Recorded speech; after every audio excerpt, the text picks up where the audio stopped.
Power is not gifted, it's not inherited, and it's not reserved for the loudest voice in the room. Real power is carved, piece by piece, through habits so sharp they cut through weakness, doubt, and distraction. You've seen it before, the person who doesn't need to shout, yet everyone leans in when they speak. The one who walks into a room and shifts the entire atmosphere without saying a word. That presence isn't luck, it's built. The Stoics taught that strength isn't about controlling the world. It's about mastering yourself so deeply that the world has no choice but to adjust to you. Power isn't something you chase, it's something you embody. So, if you're tired of being overlooked, dismissed, or drained by people who shouldn't even have access to your energy, this is where it changes. Because today, you're going to see the habits that separate the ordinary from the untouchable. If you value clarity, discipline, and the courage to rise above mediocrity, please subscribe. Think of it as committing to your own growth, a small vow to step closer each day to the person you were meant to become. Habit 1. Control your face. Most people don't realize how much of their power leaks out in the smallest ways. It's not the big mistakes that betray you first. It's the little habits. Tapping your fingers when you're nervous, raising your eyebrows when you're unsure, or smiling too quickly just to make others feel comfortable. People don't even need you to speak before they begin writing a story about you in their minds. The truth is, we give away far more than we keep. And in a world where perception often shapes reality, mastering the face you show the world isn't vanity, it's survival. The Stoics understood this deeply. They believed that control over yourself is the foundation of freedom. Think about how many times you've walked into a room and instantly judged someone just by looking at them. Before they opened their mouth, before they proved their intelligence, you already decided if they looked confident, insecure, nervous, or dangerous. Others do the same to you. If your face betrays you with every emotion, you're not leading that moment, you're surrendering it. Neutrality is your secret weapon, not emptiness, not being a stone, but neutrality, a calm stillness that unsettles those who expect you to overreact. When someone insults you, it's tempting to flare your nostrils, raise your eyebrows, or force a fake smile to cover the sting. But every one of those micro-expressions tells the other person that their arrow has landed. If instead you hold steady, unshaken, something shifts. They no longer feel the victory of having pierced your skin. Instead, they face the unsettling weight of silence, of mystery. People fear what they cannot read. To conquer your face is to conquer the surface level of yourself, and in turn, to free yourself from becoming a puppet pulled by every passing comment. You've probably heard the phrase, "Never let them see you sweat." It's repeated so often it sounds like a cliché, but at its core, it's a practice of Stoic discipline. Every time you allow your face to twitch in discomfort or widen in panic, you're signaling weakness. Imagine two people being questioned under pressure. One fidgets, bites their lips, and avoids eye contact. The other sits calmly, their expression unreadable, their gaze steady. Which one would you trust? Which one would you hesitate to challenge? The answer is clear. The one who reveals nothing holds the power. Aristotle hinted at this truth when he said, "Knowing yourself is the beginning of all wisdom." If you know that your face is your first language, then you understand that wisdom is not just in what you say, but in what you refuse to show. Of course, this doesn't mean you should aim to look cold or lifeless. That only creates distance without respect. What you want is control. Picture a calm lake. The surface looks still, but beneath it, currents are moving with purpose. That's the effect you want your presence to have. Calm above, deliberate below. When you control your face, you don't suppress your emotions. You master their timing. You learn when to reveal warmth and when to hold back. Plato once wrote, "The first and best victory is to conquer self."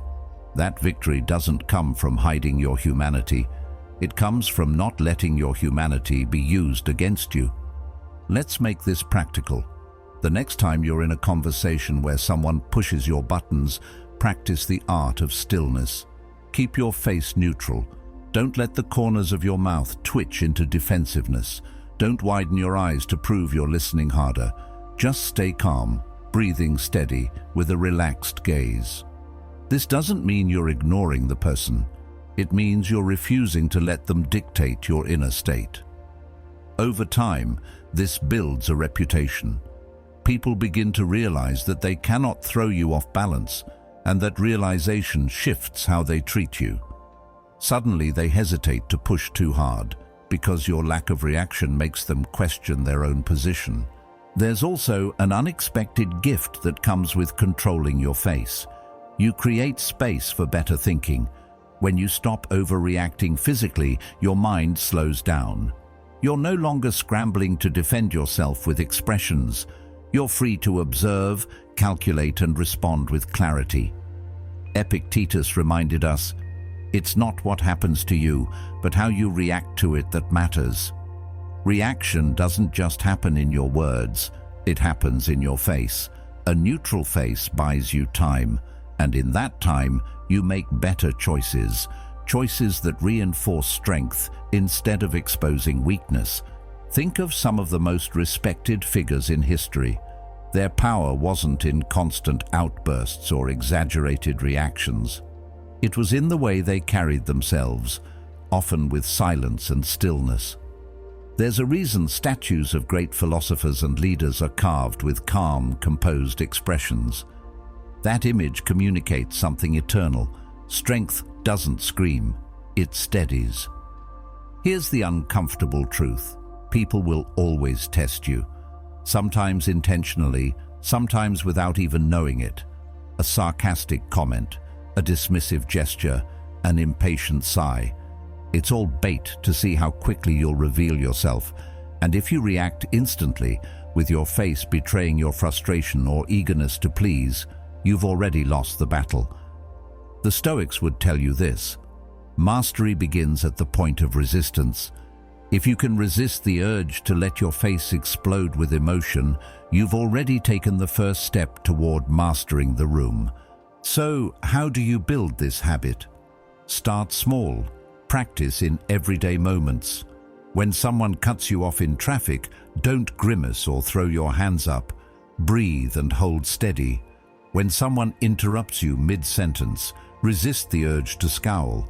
Finish calmly, without rushing. When you receive praise, don't beam immediately as if you've been starving for approval. Smile only if you truly choose to, not because your body betrays your craving. Each small act of restraint is a step toward becoming unreadable. In the end, controlling your face isn't about deception. It's about discipline. It's about owning the first impression before anyone else has the chance to write it for you. Power is not always in the words you speak, but in the signals you refuse to give away. By mastering your face, you're telling the world, "I am not a puppet pulled by your strings. I am my own sovereign." That's exactly what this habit gives you: the quiet, unshakable strength of being in control of yourself before trying to control anyone else. And that's why this first battlefield matters so much. If you lose control of your face, you lose the foundation of your presence. But if you win here, you create an aura of mystery and composure that makes people think twice before underestimating you. It's not about hiding who you are. It's about protecting your inner self from being manipulated, about choosing when and how to reveal your truth. Control your face, and you begin to control your life. Habit 2. Think in leverage, not effort. When most people feel stuck in life, their first instinct is to push harder. They add more hours to the day, sacrifice more sleep, and convince themselves that if they just grind long enough, the breakthrough will come. But often, the breakthrough never arrives. The person simply burns out, exhausted by effort, trapped in the belief that intensity is the same as progress. It's a trap many of us fall into, believing that sweat equals success. But what if the real key to power wasn't about adding effort, but about shifting perspective? What if it was less about how hard you work, and more about where you apply that work? The Stoics would call this wisdom in action, not fighting every battle, but knowing which battles are worth your energy. Epictetus said, "Wealth consists not in having great possessions, but in having few wants." In the same way, true power is not about endless activity, but about precise leverage. Think of leverage like the ancient tool it is, a lever and a fulcrum. With just the right angle, a single person can move a massive stone that 10 men could not. This is the difference between the average person and the powerful one. The average person thinks success is about grinding harder, doing more, filling their calendar with endless tasks. The powerful person asks a different question. What one move creates the biggest shift? Instead of fighting with sheer muscle, they look for the hinge that swings the door. They understand that one well-placed action can make 10 other actions unnecessary. It's not about doing everything yourself. It's about becoming the architect who designs systems so effort multiplies even in your absence. You see this everywhere in life. The worker who spends years hustling late nights yet remains replaceable because he never stops to design systems that outlast him. The business owner who answers every email personally, micromanaging details, never realizing that her energy would be better spent creating a process so others could handle it. The student who rereads notes endlessly, believing more hours means better results, when in reality, applying one sharp method of recall could save half the time. These are examples of effort without leverage. They create exhaustion, not power. Aristotle once observed, "It is the mark of an educated mind to be able to entertain a thought without accepting it."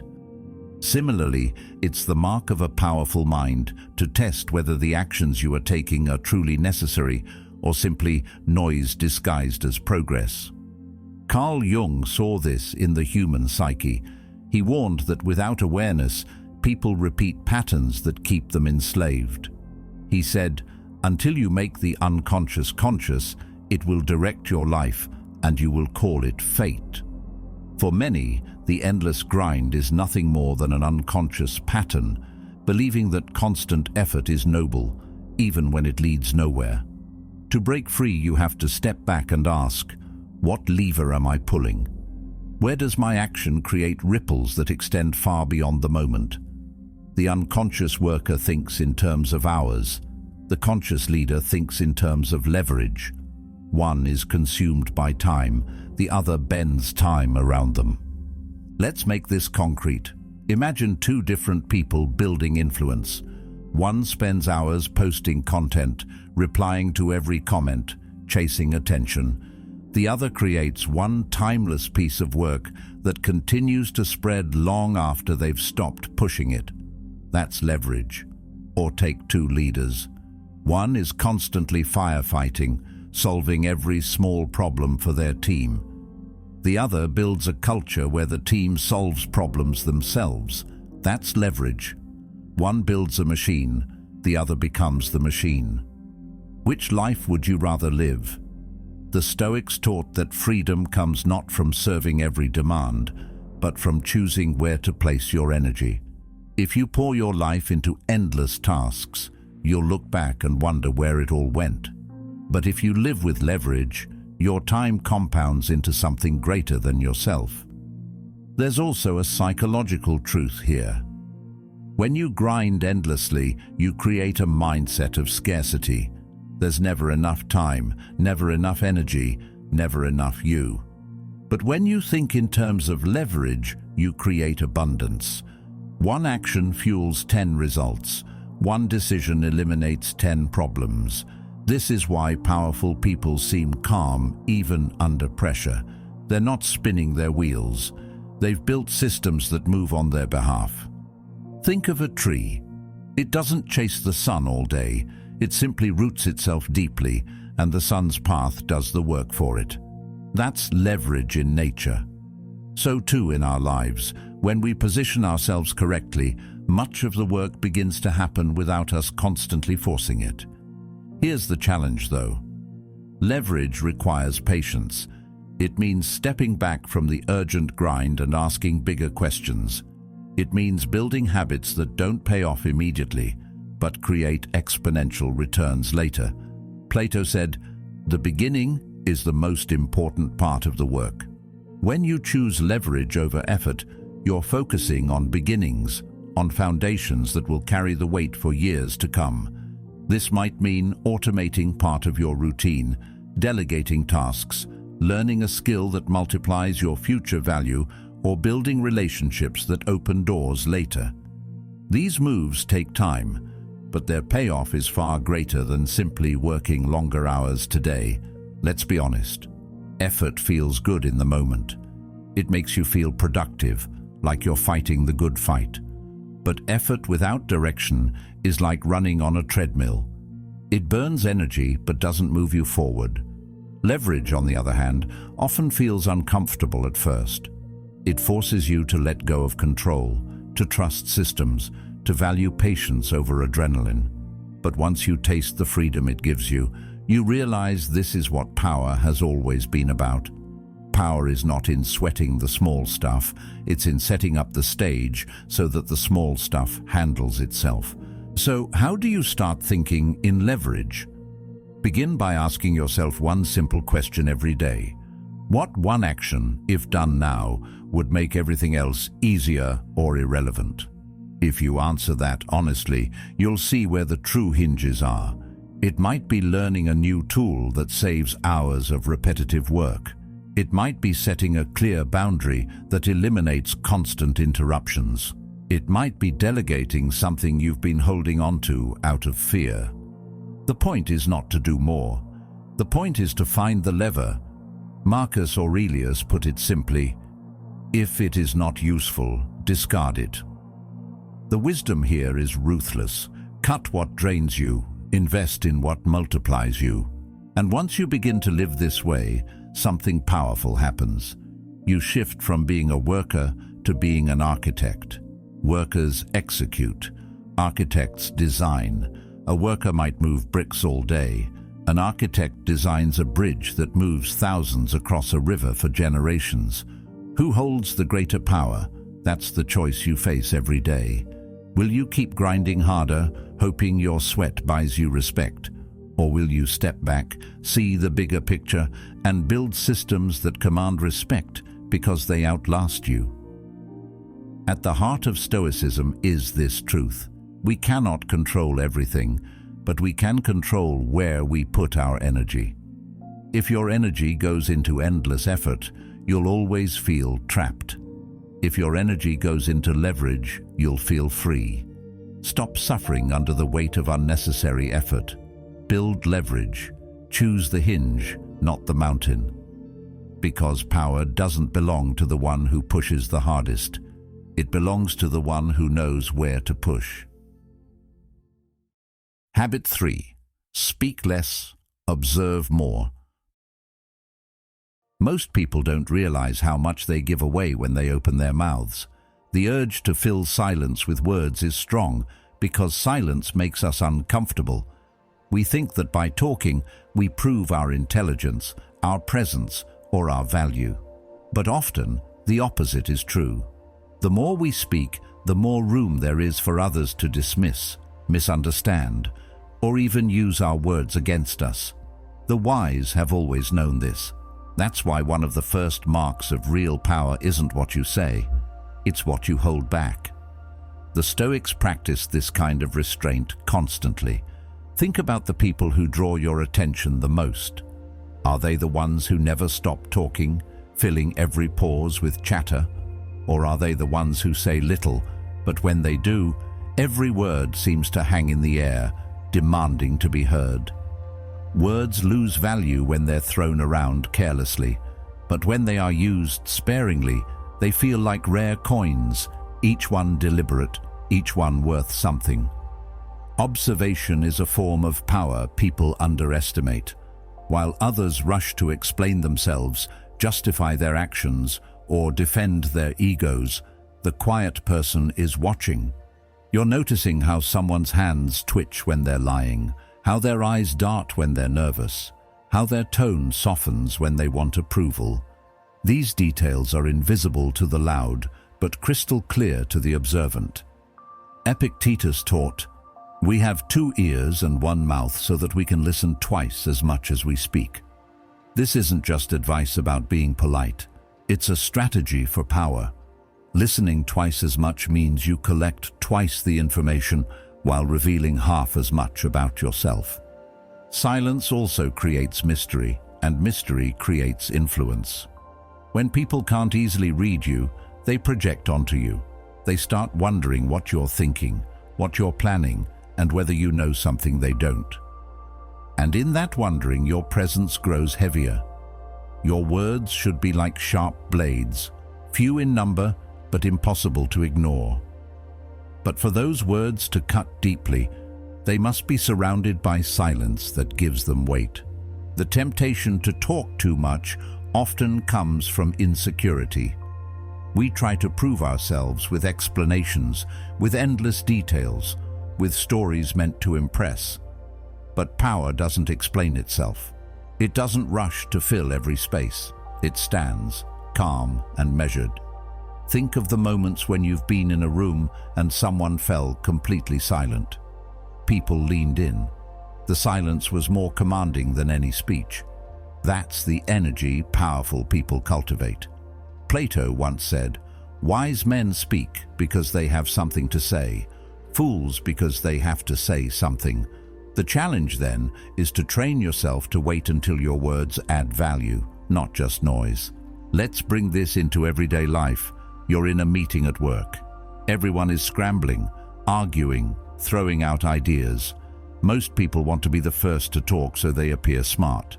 But imagine you sit back, watching quietly, letting everyone else reveal their thoughts. When the room grows tired of noise, you speak one clear sentence that reframes the entire discussion. Who do you think will be remembered? The one who spoke constantly, or the one who spoke with impact? Silence, combined with observation, builds authority because it positions you as the one who sees what others miss. Observation also trains your mind to slow down.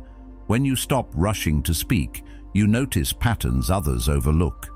The way someone always interrupts when they feel insecure, the way another avoids eye contact when they're hiding something. These small signals tell you more about reality than any speech ever could. But knowing others comes from this same principle, being present enough to see, rather than rushing to respond. The quiet observer learns more in minutes than the talkative do in hours. This doesn't mean silence is always the answer. Words are powerful tools, but only when used at the right time. Think of silence as sharpening the blade and speech as the strike. If you speak all the time, your strike's dull. But if you wait, watch and prepare, your words land with force. Another benefit of silence is that it shifts the burden of revelation onto others. People reveal themselves quickly when they're allowed to talk unchecked. In fact, the more they talk, the more they give away. Fears, desires, insecurities, ambitions. All you have to do is stay silent and listen. That's how negotiators gain leverage, how leaders gain respect, and how ordinary people gain insight. If you can control the impulse to talk, you remain in power, while others, unable to stop themselves, lose it. Consider how Stoicism teaches us to value what's within our control. We cannot control how others speak, but we can control how we respond. Silence is a form of control, a refusal to hand away your composure. So how do you practice this habit in real life? Start by cutting your sentences in half.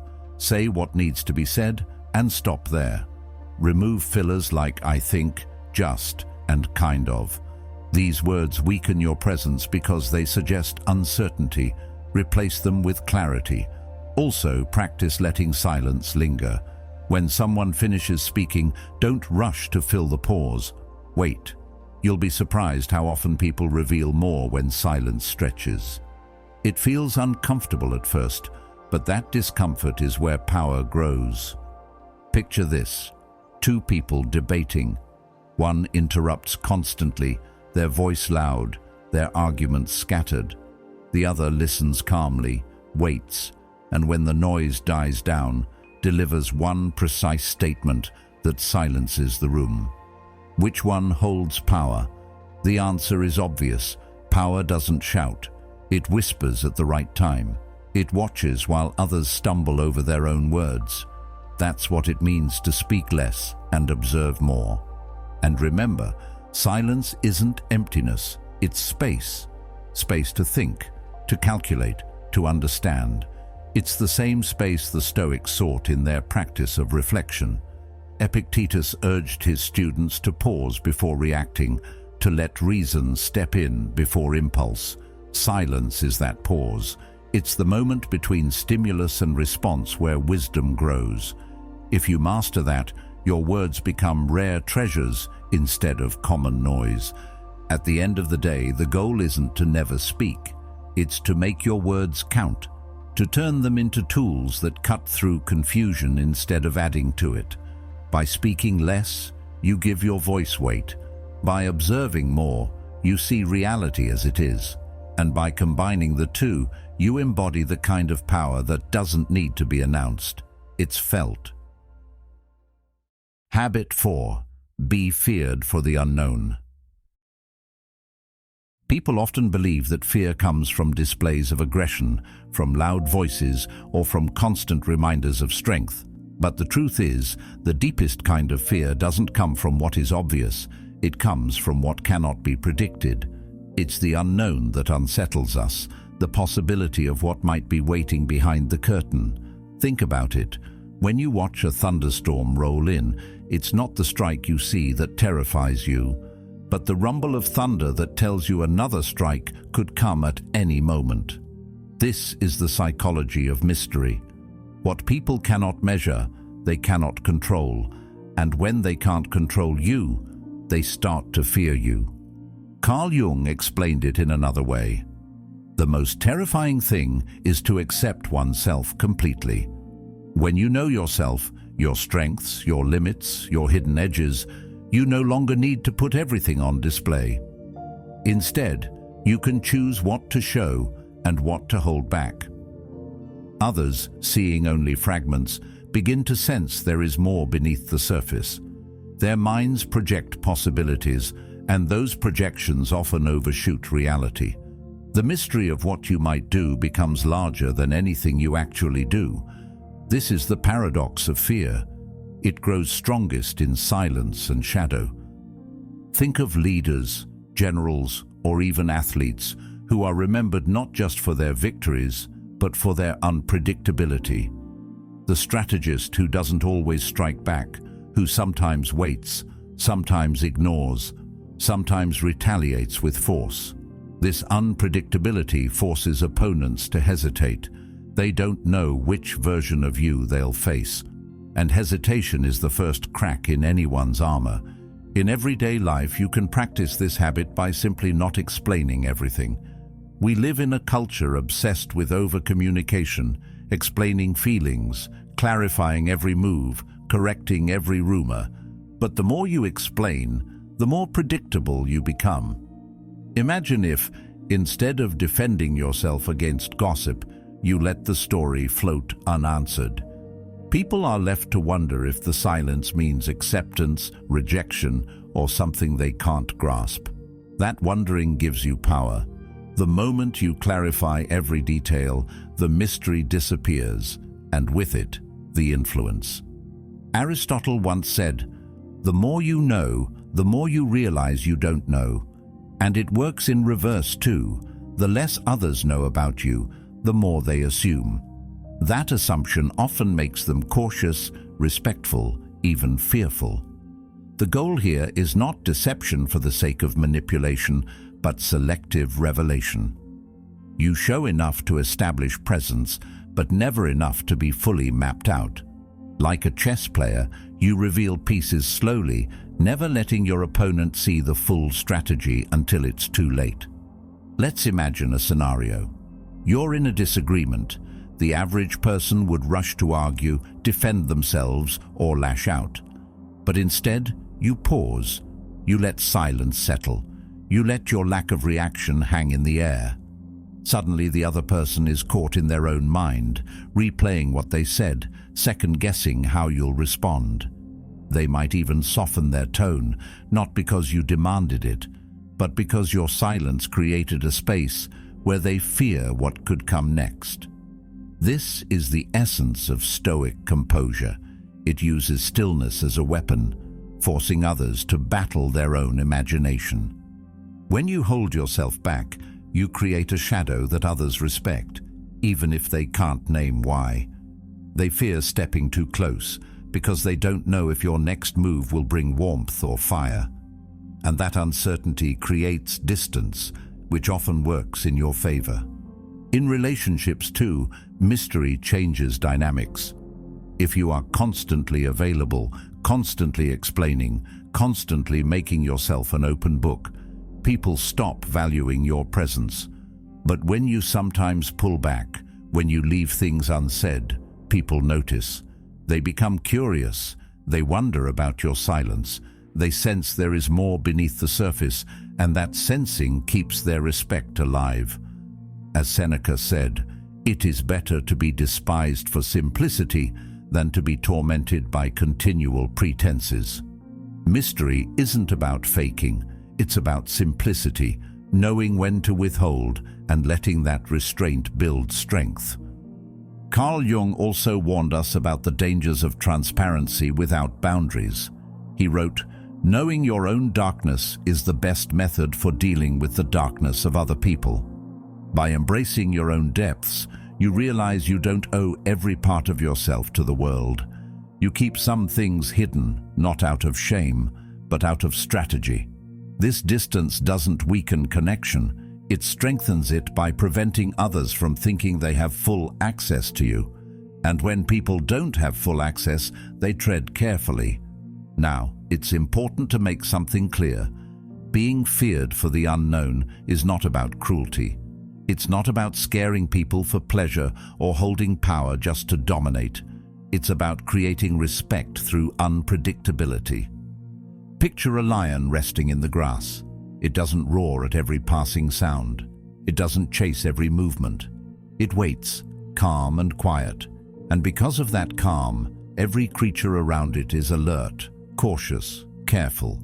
They don't know when or if it will strike. That's how your presence should feel. Quiet enough to keep people guessing, strong enough that when you do act, it leaves no doubt. So, how do you build this habit? Start by practicing restraint. Stop correcting every misunderstanding. Stop rushing to explain your side. Stop giving every detail of your life away. Let some things remain unsaid. Then, pair that restraint with moments of decisive action. When you finally choose to act, make it sharp and clear, so people realize the silence was never emptiness, it was power in reserve. Over time, this balance builds a reputation. People know you're not to be taken lightly, not because you're loud, but because you're unpredictable. In the end, mystery is a kind of armor. It keeps people from assuming they have control over you. It forces them to respect boundaries they cannot see. Marcus Aurelius reminded himself daily to rise above noise and distraction, to live with clarity, and to remain unshaken by the world. To be feared for the unknown is simply to embody this Stoic truth. You don't need to prove everything. You only need to carry yourself in such a way that people hesitate before testing you. And here lies the paradox. When you embrace mystery, you actually gain more peace. You're no longer exhausting yourself trying to explain, defend, or prove. You move quietly, let others wonder, and keep your energy for what truly matters. In this way, mystery is not just a source of fear for others, it's a source of freedom for you. Habit 5. Make yourself scarce and irreplaceable. Most of us grow up being told that availability is kindness. Be there for people. Answer quickly. Always say yes when someone asks for your time. On the surface, that sounds generous, even noble. But over time, you discover the darker side of this habit. The more accessible you make yourself, the less people value you. The more you give, the more they assume you'll always be there. And suddenly, instead of being respected, you're taken for granted. What was once generosity becomes expectation, and what was once your energy becomes someone else's entitlement. The Stoics warned against this trap of overextension. Marcus Aurelius wrote, "Do not waste the remainder of your life in thoughts about others, when you do not refer your thoughts to some object of common utility." In other words, guard your time, guard your presence, because the more scarce you make yourself, the more valuable you become. Think about it in simple terms. If something is everywhere, people stop noticing it. Water flowing from a tap is rarely appreciated until the day it's cut off. Gold is prized precisely because it is scarce. The same principle applies to you.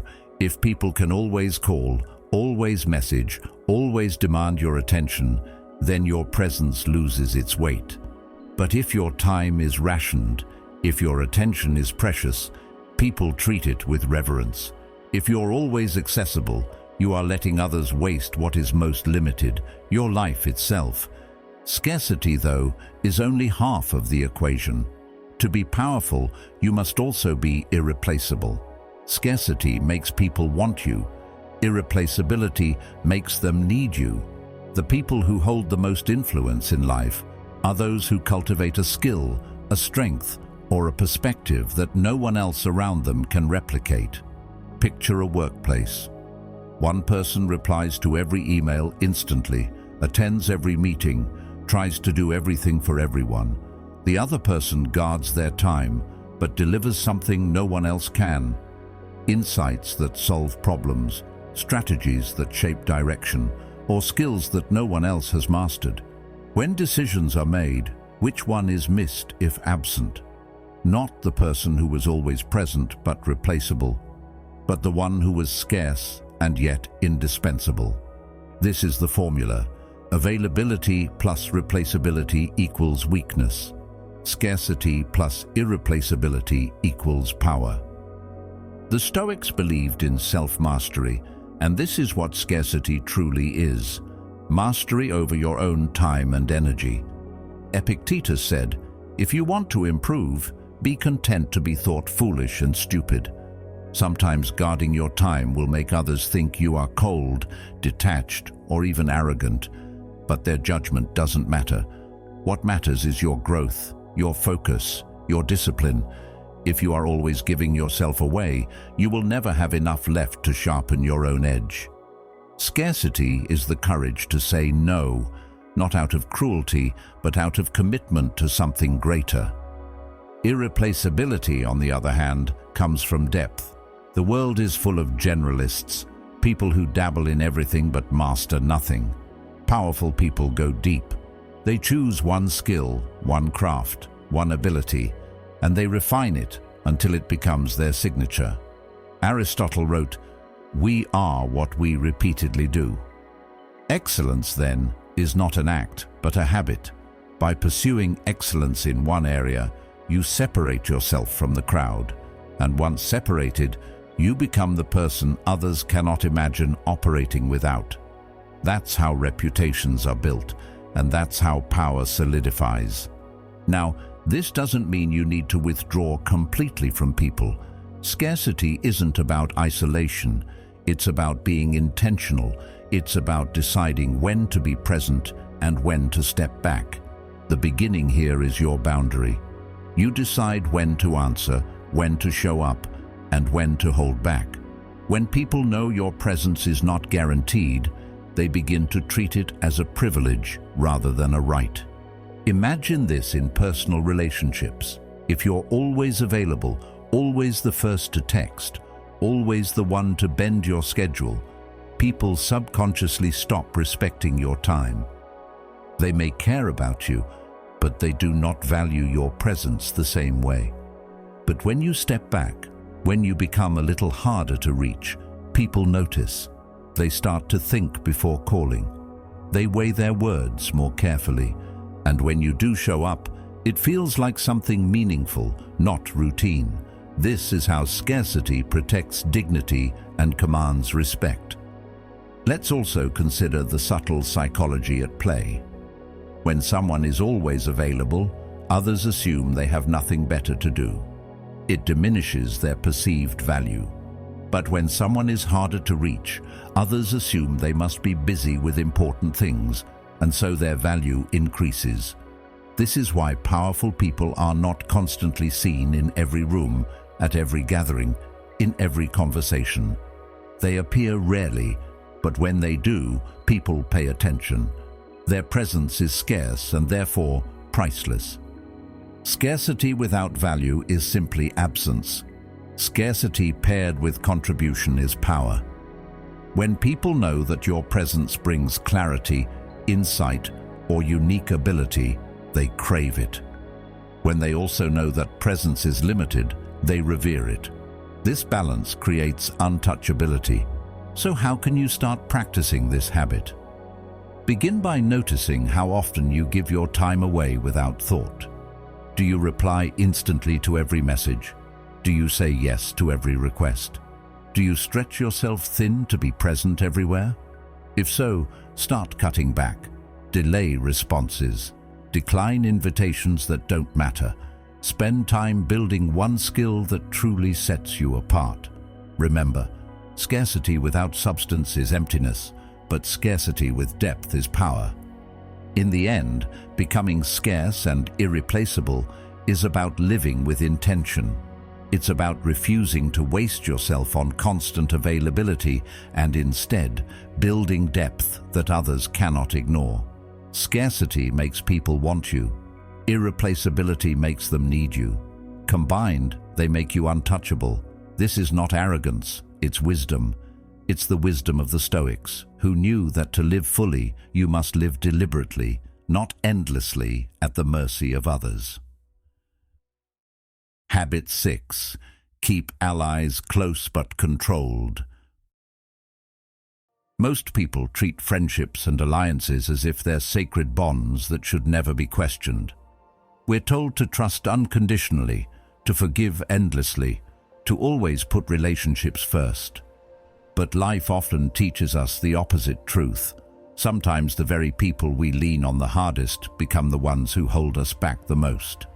Sometimes loyalty turns into dependency, and instead of lifting us, it chains us.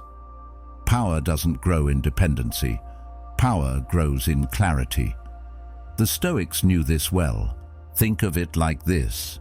A good ally is like a bridge. They connect you to opportunities, to insight, to strength.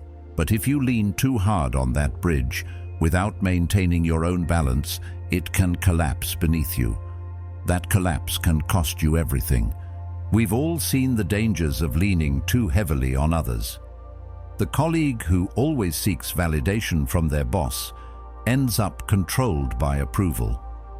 The friend who depends too much on the group becomes the one no one respects. The leader who clings to allies for confidence is easily manipulated. When your allies become your leash, you are no longer in control. And control, as the Stoics remind us, is the heart of freedom. This doesn't mean isolating yourself. Stoicism doesn't teach cold withdrawal, it teaches balance. Relationships are necessary.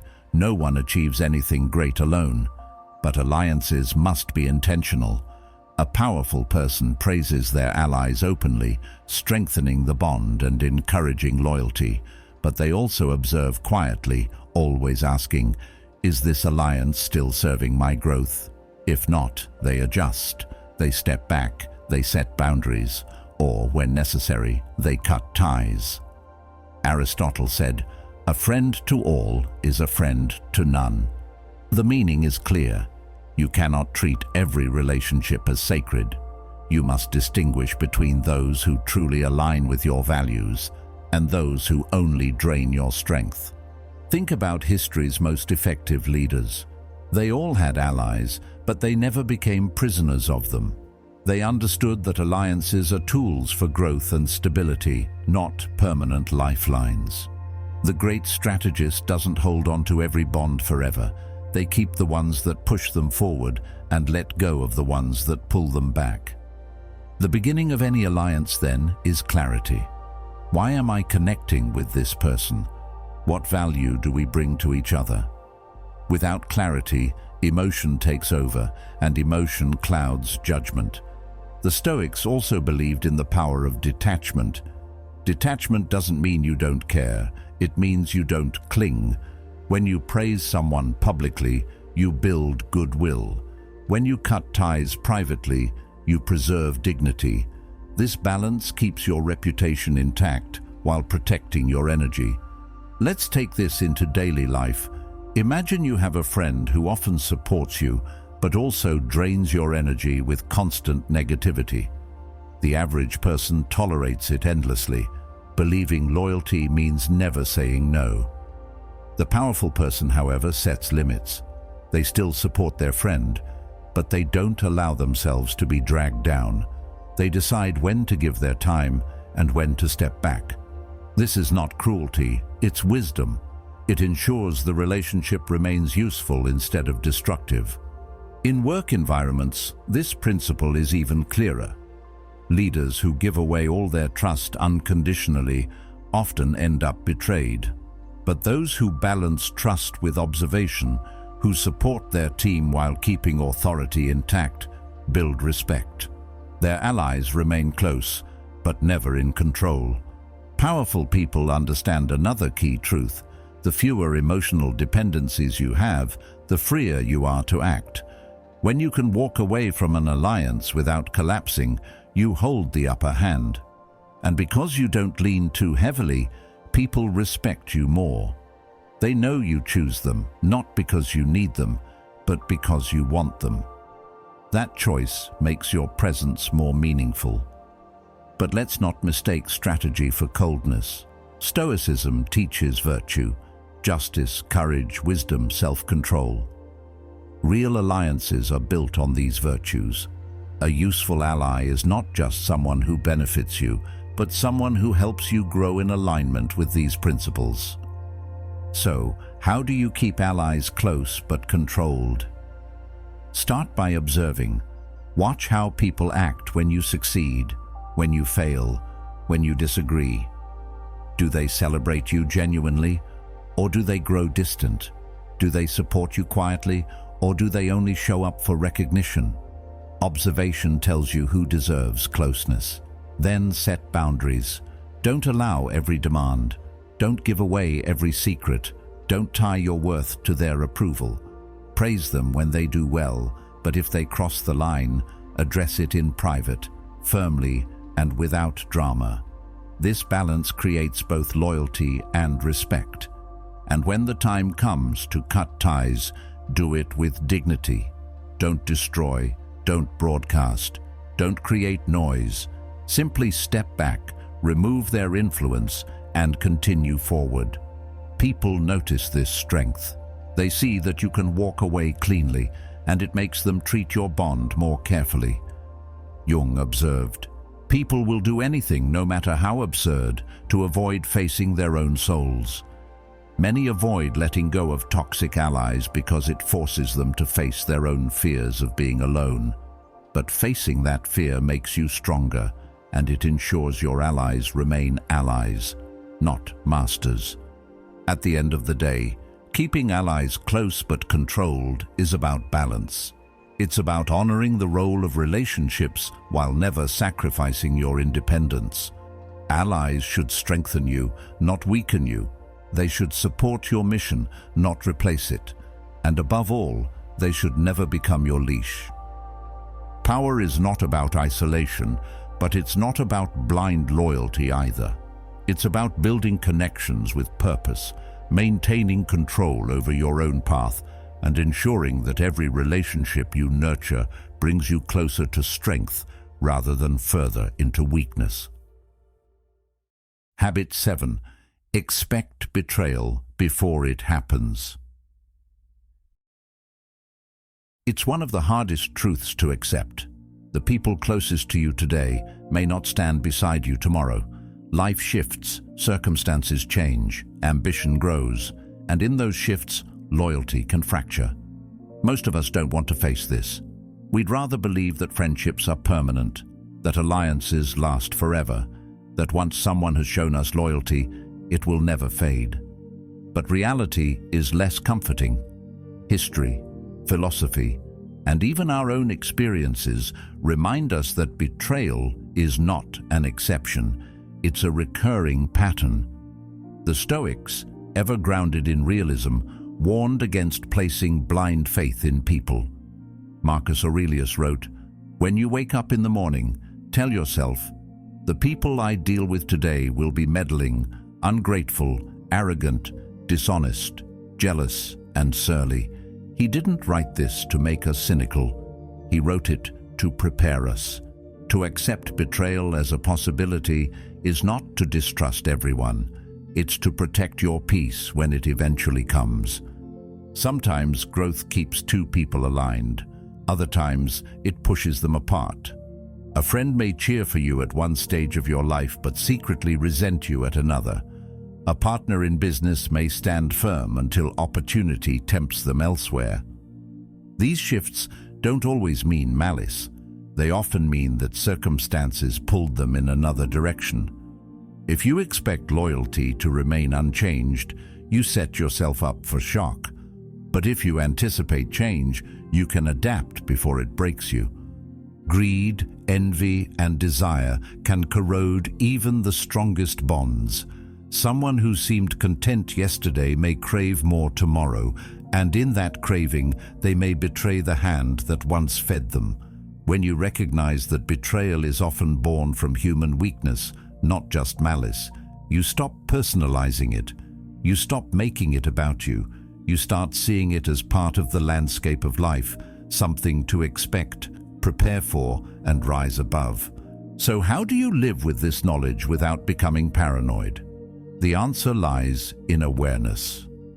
Paranoia is a constant fear that eats away at your peace. Awareness is a calm watchfulness that prepares you without consuming you. Practical wisdom here is simple. Scan for signs. Not obsessively, not fearfully, but carefully.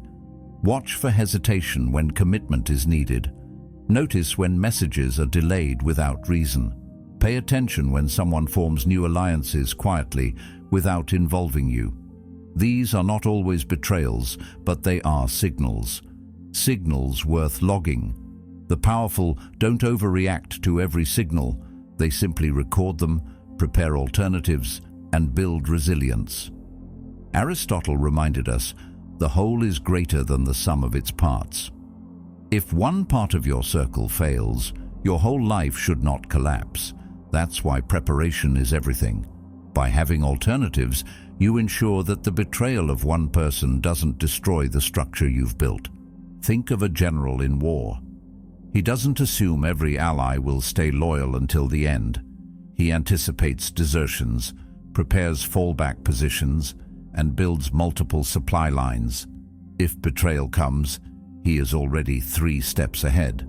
Life works the same way. Don't depend so completely on one person, one relationship, or one alliance that losing it would leave you helpless. Diversify your trust and keep your foundation strong within yourself. There's also a deep freedom in expecting betrayal. It loosens the grip of disappointment. You stop asking, "How could they do this to me?" and start saying, "I saw this as a possibility and I'm prepared." This mindset transforms pain into resilience. The Stoics trained themselves in what they called premeditatio malorum, the premeditation of evils. They rehearsed difficulties before they arrived. They imagined loss, betrayal, failure, so that when these arrived, they were not shattered. Marcus Aurelius practiced this daily. He did not live in fear, but in readiness. You can do the same. Now, let's consider what happens when betrayal actually arrives.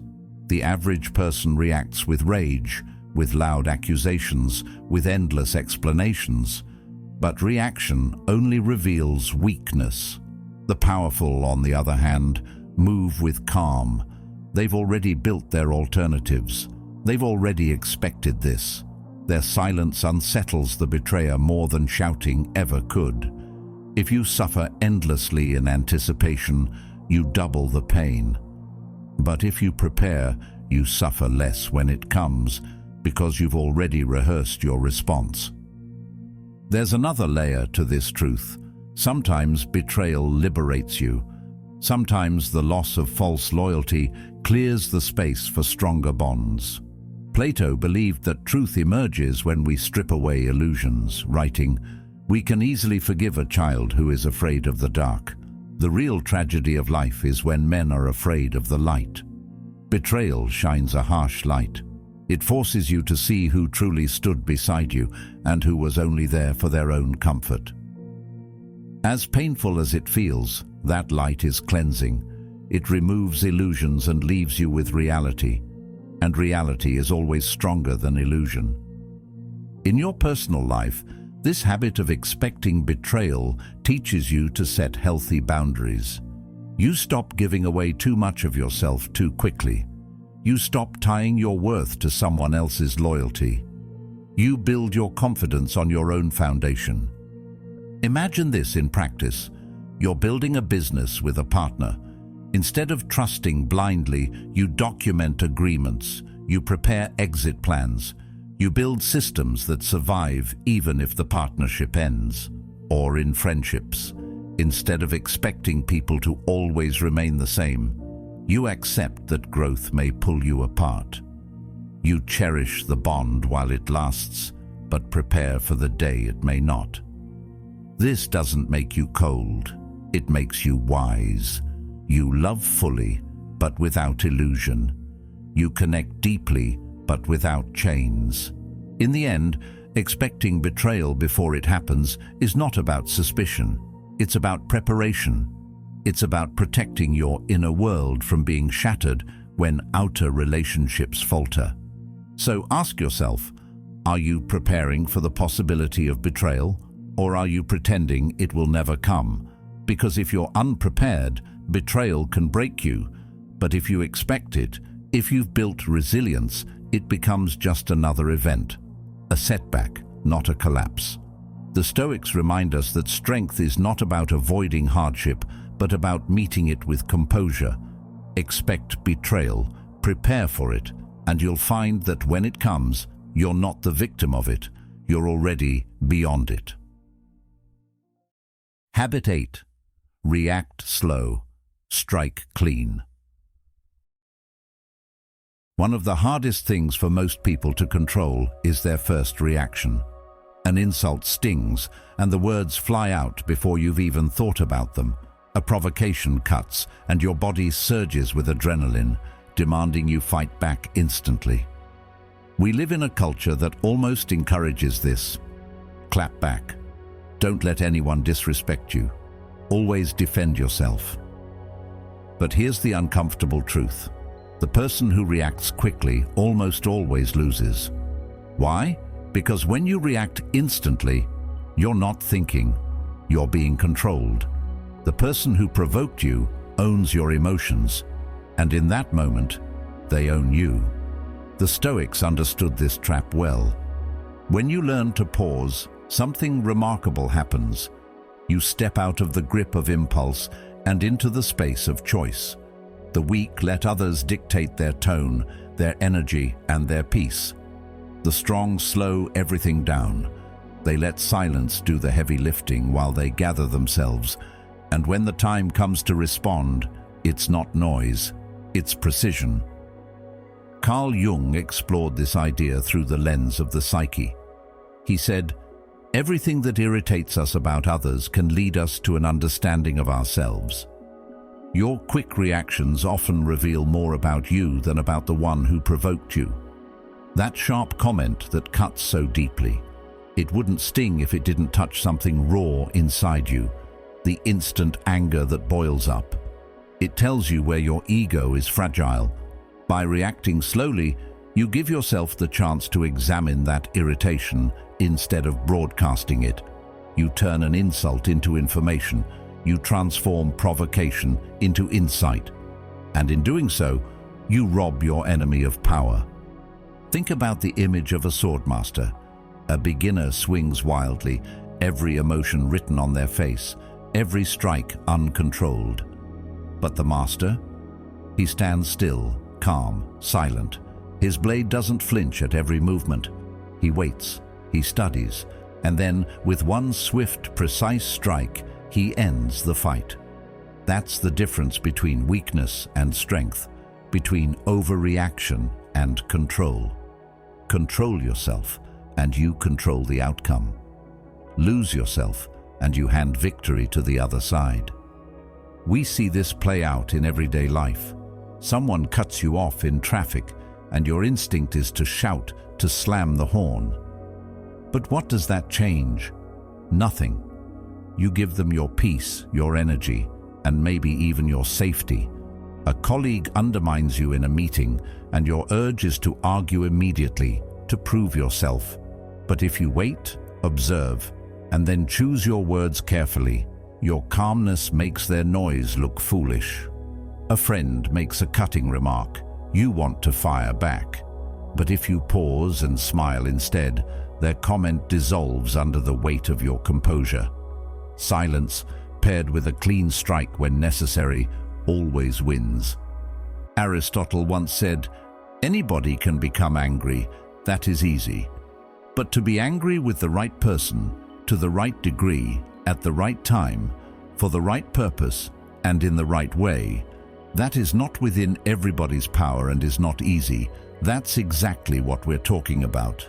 Anger itself isn't the enemy. Quick, sloppy anger is. Controlled anger, sharpened into deliberate action, is what creates respect. People may mock an emotional outburst, but they never forget cold precision. This habit, react slow, strike clean, doesn't mean you let people walk over you. Quite the opposite. It means you build a reputation for being dangerous, but in a way that no one can predict. When people see that they cannot bait you, that you won't rise to every insult, they grow uneasy. They wonder, what will happen if I push too far? What will the response look like when it finally comes? That uncertainty creates a fear that yelling never could. Plato once wrote, "The first and best victory is to conquer self." In mastering your reactions, you conquer yourself. And once you've done that, others can't conquer you. Let's ground this in practice. The next time you're insulted, don't respond immediately. Count your breath. Let the silence hang. Watch how uncomfortable the other person becomes as they realize you're not playing their game. Then, if you choose to respond, do it calmly and decisively. One line, sharp enough to close the conversation. No long explanations, no pleading, just clarity. Or consider betrayal in business. Don't explode in rage. Log the offense. Wait. And when the moment is right, deliver your consequence cleanly. A contract cut, an opportunity withdrawn, a door closed, cold, quiet, final. Think also about how this habit shapes reputation. A person who reacts emotionally to every challenge becomes predictable. Everyone knows how to push their buttons, how to make them lose control. But a person who reacts slowly, who studies the situation before striking, is unpredictable. Their restraint becomes legendary, their eventual action unforgettable. Even in personal relationships, this habit is life-changing. Arguments often spiral not because of what was said, but because of how quickly it was answered. Words spoken in heat create wounds that linger for years. But when you pause, when you take a moment to breathe, to think, to measure, you save yourself from regret. Your words become cleaner, kinder when needed, sharper when required. Either way, they become tools of clarity rather than weapons of chaos. And here's the paradox. People respect you more when you don't rush to defend yourself. They see strength in your calmness. They sense weight in your silence. They feel the authority in your composure. Habit 9. Control the frame. Most people think winning a conversation comes from who has the best argument or who speaks with the loudest voice. But the truth is, most arguments are won before they even begin. The real battle isn't over the details, it's over the frame. Whoever controls the frame decides the rules of engagement. They decide what matters and what doesn't, what gets attention and what gets ignored. It's like walking into a game and being the one who quietly sets the board. Everyone else may think they're playing, but they're playing by your rules. The Stoics understood this subtle form of power well. Think of how often you've been pulled into someone else's frame without realizing it. Maybe you're accused of something unfair, and instead of questioning the accusation, you rush to defend yourself. At that moment, the other person already won. They set the frame that you're guilty and must explain. Or maybe someone asks you a loaded question and you answer it directly, only to realize later that by answering, you validated their assumptions. Power comes from stepping back, pausing, and asking yourself, whose frame am I in right now? And more importantly, how can I shift it back to mine? Most people unconsciously accept whatever frame is given to them. They get dragged into debates that don't matter, defending points that weaken them, wasting energy where none is needed. But once you become conscious of the frame, you can redirect it. Instead of answering accusations, you can reframe the issue. That's not the real question here. The real question is this. Suddenly, the energy shifts. Instead of being pulled into their game, you've placed them into yours. Control of the frame isn't only verbal, it's also physical. Your body sets the context long before your words arrive. Someone who fidgets, avoids eye contact, or rushes their speech frames themselves as uncertain. Someone who holds steady, who lets silence stretch, who speaks slowly and deliberately frames themselves as in control. Sometimes it looks like stillness, the courage to hold a gaze, to pause when everyone else rushes, to let the weight of your silence frame the entire room. Think of a courtroom. Lawyers don't just argue facts, they argue frames. One frames the defendant as reckless, another as misunderstood. The jury doesn't decide on pure facts. They decide within the frame they've been given. Life works the same way. People rarely make choices based on truth alone. They choose based on how the truth is presented. Plato believed that the measure of a man is what he does with power. To control the frame is one of the purest expressions of power, not through domination, but through quiet direction. Everyday situations give you opportunities to practice this. A colleague challenges your idea. Instead of defending your position nervously, you might say, "I don't think the question is whether this works." The real issue is how fast we can implement it. You've shifted the frame from doubt to strategy. Or someone tries to provoke you in an argument. Instead of responding emotionally, you say calmly, "That's not what this conversation is about." Instantly, you've pulled the energy away from their chaos and back into your clarity. Another piece of this habit is pace. The person who controls the tempo controls the room. If you rush, you signal weakness. If you slow down, you set the rhythm. Aristotle said, "Patience is bitter, but its fruit is sweet." When you slow your pace, when you let the room adjust to you, you're not just buying time, you're subtly teaching others to move at your speed. That alone shifts the frame in your favor. But controlling the frame doesn't mean being manipulative for the sake of manipulation. Stoicism teaches virtue, justice, wisdom, courage, and temperance. These are the anchors for how you use the frame. You don't twist reality to deceive. You frame reality to bring clarity. Let's not forget the role of silence. Silence is one of the strongest frames of all. When you don't rush to respond, when you let words hang in the air, people lean into the silence, searching for meaning. They start to fill in the blanks themselves. That's when mystery works in your favor. Silence is not emptiness, it's presence. It frames you as someone who doesn't need noise to be powerful. Consider the opposite. When someone loses control of the frame, they argue endlessly. They raise their voice. They let their emotions dictate the conversation. The more they shout, the weaker they look. The frame slips from their hands. People remember not the logic of their words, but the desperation of their delivery. Meanwhile, the quiet one, the one who redefined the issue and spoke calmly, becomes the authority in the room. This is why controlling the frame is often about less, not more. Less talking, less defending, more redirecting, more stillness. So how do you train this habit? Start small. The next time you're drawn into an argument, pause before you answer. Ask yourself, what is the frame here? Do I need to accept it, or can I shift it? Practice redirecting with simple phrases. That's not the point. Here's what matters. The real issue is this. Practice body language. Sit calmly, hold eye contact, let your tone drop rather than rise. These subtle cues speak louder than any shouted words. At its core, controlling the frame is about freedom.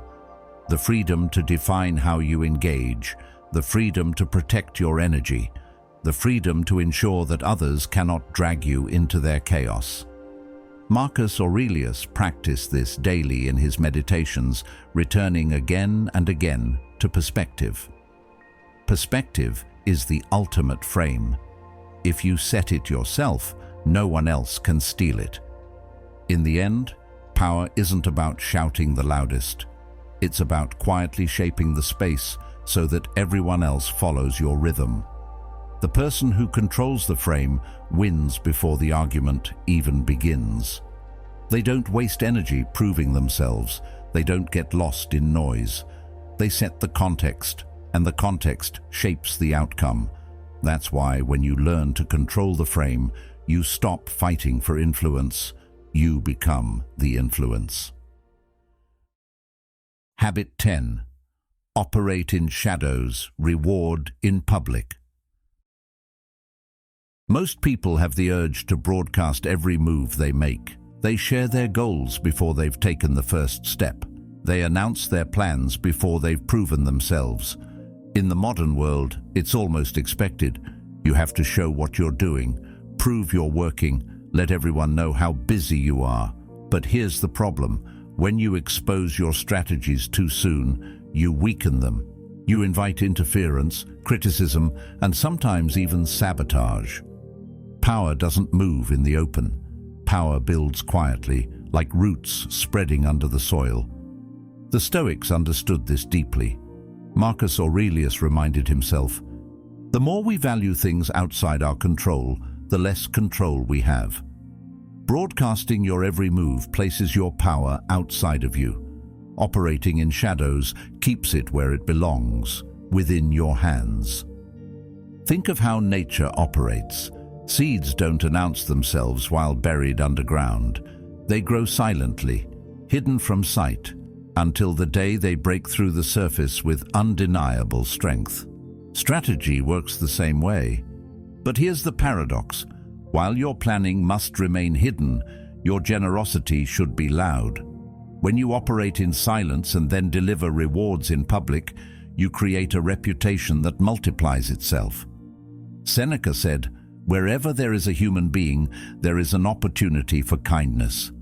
Public rewards are a form of strategic kindness. By giving credit to others openly, you build loyalty.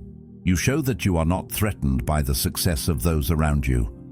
Instead, you amplify it, and because you do so sparingly and intentionally, it makes people crave your recognition even more.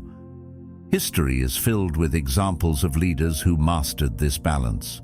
They planned in secret, made moves behind closed doors, and then stepped into the light only to reward, not to boast. Think of a general who studies maps quietly at night, choosing battles no one else sees coming, and then the next morning praises his soldiers publicly for the victory. The soldiers are loyal not because they know the general's every move, but because they know he will honor them when it counts. When you give rewards in public, you make the parts feel essential, and together they build something far greater than you could alone. In daily life, this principle is just as powerful. Consider a workplace. If you constantly talk about what you're planning, your new projects, your strategies, people start expecting results before you're ready. And if you fail, you lose credibility. But if you work quietly, deliver results, and then praise your team publicly, you gain both authority and loyalty. Or in personal life, think of friendships. Constantly telling people your plans often leads to skepticism or envy. But keeping things quiet, then showing up with results, builds respect. And when you celebrate others along the way, you become someone they admire and want to stay close to. Operating in shadows also teaches patience.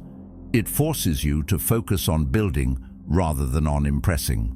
It's easy to post about effort. It's harder to quietly commit until results speak for themselves.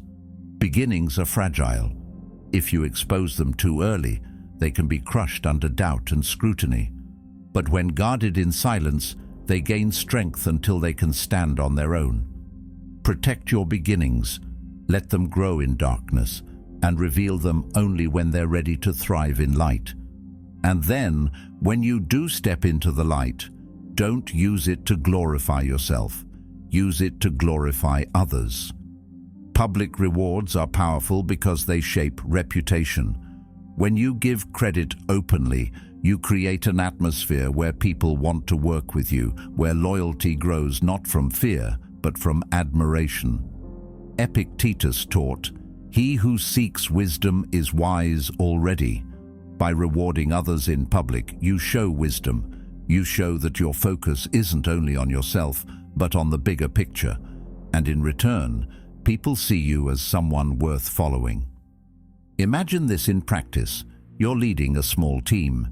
You've been quietly strategizing a new approach for weeks without talking about it at every corner.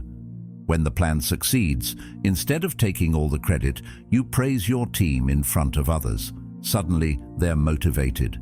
They feel seen, they work harder, and yet no one doubts who orchestrated the success: you.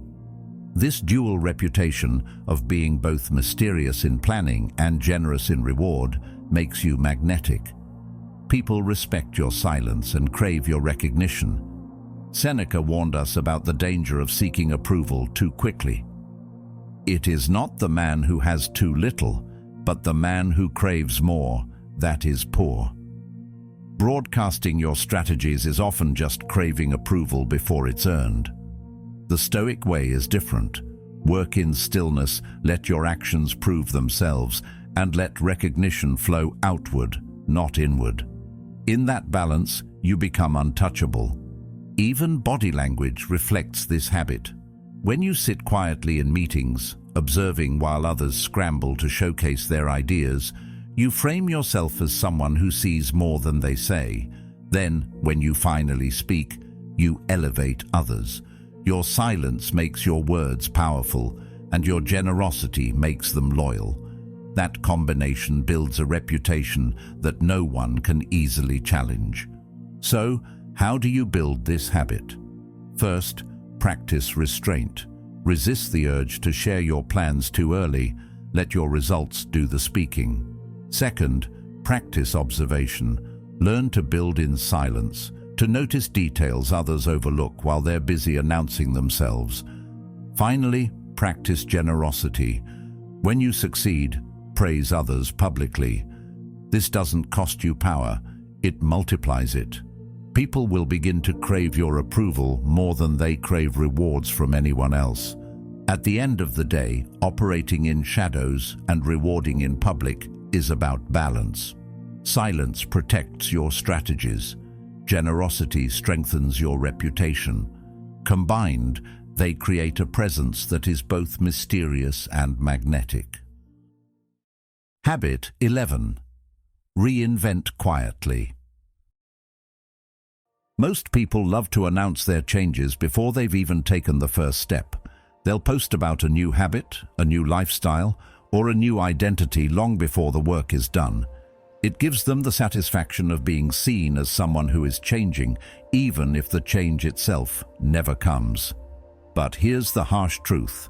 The ones who talk the loudest about transformation are often the ones who stay the same. Real power doesn't broadcast itself. Real transformation happens in silence, where no one is watching. The Stoics knew this well. The weak plateau because they mistake attention for growth. They think that by announcing their intentions, they've already achieved something. But intentions are fragile. They fade when the applause fades. The powerful evolve differently. They sharpen themselves behind closed doors, away from noise and eyes. They change not because they want validation, but because they want mastery. Seneca captured this truth when he said, "Don't explain your philosophy, embody it." The world doesn't need to hear about your reinvention. It needs to feel it when you walk into the room transformed. Carl Jung offered a psychological lens to this process. He said, "Who looks outside dreams, who looks inside awakes." Reinvention is not about what others see. It's about what you face within yourself. That quiet battle where you confront your own fears, your laziness, your ego. That's where real growth is forged.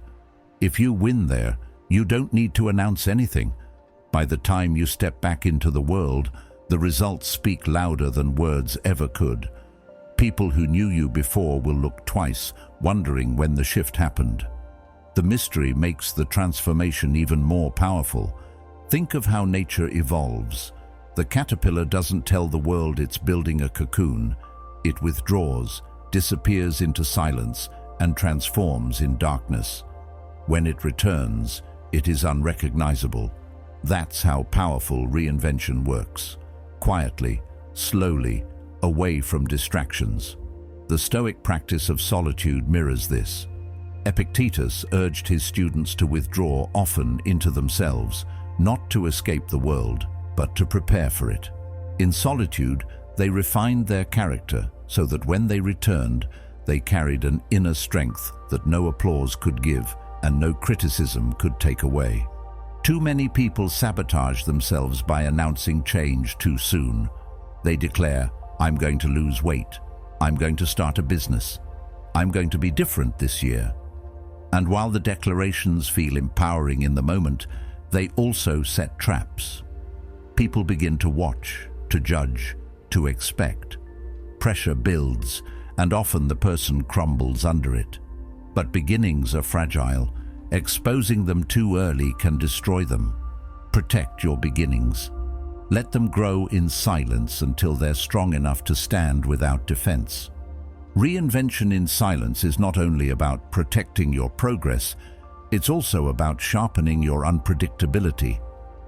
If people think they know everything about you, they stop respecting you. They assume you are predictable, static, easy to read. But when you evolve quietly, you shatter their assumptions. By the time they think they have you figured out, you've already changed. That unpredictability builds a kind of fear and respect. They don't know what to expect from you anymore, and that makes them cautious. As Aristotle observed, the more you know, the more you realize you don't know. When people realize they don't truly know you, they begin to handle you with care. Imagine someone who quietly spends 6 months mastering a new skill, public speaking, martial arts, financial strategy, without ever announcing it. Then, one day, in a high-stakes situation, they reveal it naturally. No build-up, no watch-me speeches, just quiet competence that leaves everyone stunned. That's the kind of reinvention that shifts reputation. People stop underestimating you. They start watching you differently. And it's not because you told them you changed, it's because you showed them. Reinvention requires this. You must face the parts of yourself that no one else sees, the weaknesses, the patterns, the illusions you've lived under, and quietly dismantle them. This process isn't glamorous, it's uncomfortable, lonely, even painful at times. But that's why it works. You're not performing for anyone. You're stripping yourself down and building again, brick by brick, in private. And when you return to the world, you're not seeking applause. You've already won the only approval that matters, your own. The Stoics often practiced premeditatio malorum, the premeditation of hardship. They imagined failure, loss, and betrayal before they came. Why? To prepare their minds so that when hardship arrived, they weren't destroyed by it. Reinvention works in the same way. You rehearse new habits, new thoughts, new identities quietly, without fanfare, so that when life tests you, you respond differently than before. You don't need to tell the world you've changed. The world discovers it when you stay calm under fire, when you succeed where you once failed, when you refuse to break under pressure. Even your silence becomes part of the reinvention. When people ask what you've been up to, you don't give them long explanations. You smile, you say little, you let results carry the weight. Silence creates mystery, and mystery amplifies respect. Seneca reminded us, it is quality rather than quantity that matters. A few silent results outweigh 1,000 noisy declarations. Consider how much time is wasted in explaining change instead of living it. Every post, every announcement, every new year, new me statement burns energy that could be used in actual growth. True transformation is too busy working to stop and explain itself. In practice, this means building habits without broadcasting them. You wake early and read before dawn, not to post about it, but to sharpen your mind. You train quietly in the gym, not to prove to others, but to strengthen your body. You study late at night, not for applause, but for mastery. And when the day comes that you reveal these results, no one saw them coming. The silence makes the impact even sharper. So why does this matter for power? Because predictability is weakness. If people can map your every move, they can control you.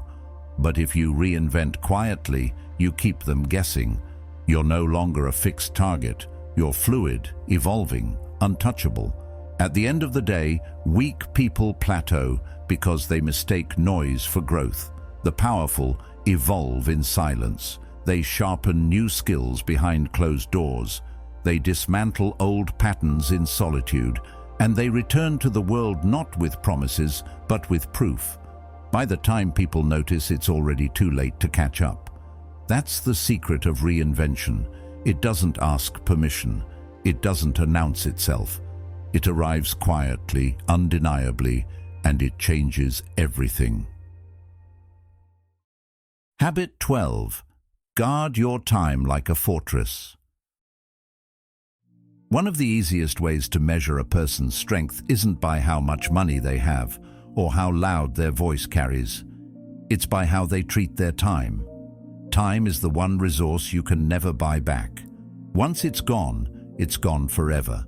And yet, most people give it away like it's worthless. They hand over hours to people who don't deserve them, to conversations that lead nowhere, to distractions that leave them drained. The truth is, if you don't protect your time, you don't protect yourself. The Stoics were relentless about this fact. Seneca wrote, "It is not that we have a short time to live, but that we waste much of it." He wasn't exaggerating. He was issuing a warning. Think of your time as a fortress. A fortress has walls, gates, guards, and rules about who gets in. Without those defenses, any intruder could stroll inside, take what they want, and leave you empty. Too many people live like an unguarded fortress. Their phone buzzes and they reply immediately. A stranger asks for a meeting, and they say yes without thought. Their schedule is dictated not by their priorities, but by whoever gets to them first. That is not power, it's surrender. Power begins when you treat your calendar like your kingdom. Carl Jung once said, "The privilege of a lifetime is to become who you truly are." Becoming who you are requires time to think, to build, to create, to grow. If you give all your time away to others, you lose that privilege. You remain stuck, endlessly responding to everyone else's agenda. Guarding your time isn't selfish, it's survival. It's how you protect the space needed to evolve into the person you're meant to be. Without it, you're just a servant in your own life.